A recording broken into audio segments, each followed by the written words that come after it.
ಧರ್ಮಾಧಾರಿತ ಮೀಸಲಾತಿ ಇರುಕೂಡ್ದು. ಇದು ಪೂಜ್ಯ ಅಂಬೇಡ್ಕರ್ ಅವರು ತುಂಬ ಸ್ಪಷ್ಟವಾಗಿ ಹೇಳಿರೋದು. ಸಂವಿಧಾನದಲ್ಲಿ ಹೇಳಿದೆ ಧರ್ಮಾಧಾರಿತ ಮೀಸಲಾತಿ ಇರುಕೂಡ್ದು ಅಂತ. ಸುಪ್ರೀಂ ಕೋರ್ಟ್ ಹೇಳಿದೆ ಧರ್ಮಾಧಾರಿತ ಮೀಸಲಾತಿ ಇರುಕೂಡ್ದು ಅಂತ. ಅಂಬೇಡ್ಕರ್ನ ಬಿಟ್ಟು, ಸುಪ್ರೀಂ ಕೋರ್ಟ್ ಬಿಟ್ಟು, ಸಂವಿಧಾನವನ್ನು ಬಿಟ್ಟು 4% ನಾವು ಕೊಟ್ಟೇ ಕೊಡ್ತೀವಿ. ಯಾವ ನ್ಯಾಯ ಇದು? ಕೊಟ್ಬಿಡಿ 100% ಅವ್ರಿಗೇನೆ.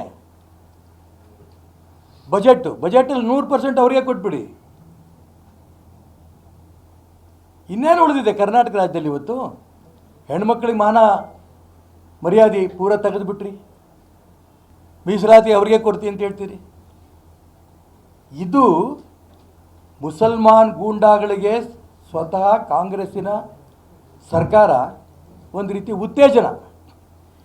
ನೀವು ಮಾಡಿ, ನಾವು ನಿಮ್ಮ ಜೊತೆಗಿದ್ದೇವೆ, ಕಾಂಗ್ರೆಸ್ ಸರ್ಕಾರ ನಿಮ್ಮ ಜೊತೆ ನಾವಿದ್ದೇವೆ, ನೀವೇನು ಬೇಕಾದ್ರೂ ಮಾಡ್ಕೊಂಡೋಗಿ, ಮೀಸಲಾತಿ ಕೊಡ್ತೇವೆ, ನೀವು ಹಿಂದೂ ಹೆಣ್ಮಕ್ಳ ಜೊತೆ ಹೇಗೆ ಬೇಕಾದ್ರೂ ನಡ್ಕೊಳ್ಳಿ. ದೇಶದ ಮುಂದೆ ಕರ್ನಾಟಕ ರಾಜ್ಯವನ್ನು ಬೆತ್ತಲೆ ಮಾಡಿಬಿಟ್ರು ರಾಜ್ಯದ ಕಾಂಗ್ರೆಸ್ ಸರ್ಕಾರದವರು. ಸೋನಿಯಾ ಗಾಂಧಿಗೆ, ರಾಹುಲ್ ಗಾಂಧಿಗೆ ಸಂತೃಪ್ತಿ ಪಡಿಸೋದಕ್ಕೋಸ್ಕರ ಮಾಡ್ತಾರೆ ಅಂತ ಕುತಂತ್ರ ರಾಜಕಾರಣ.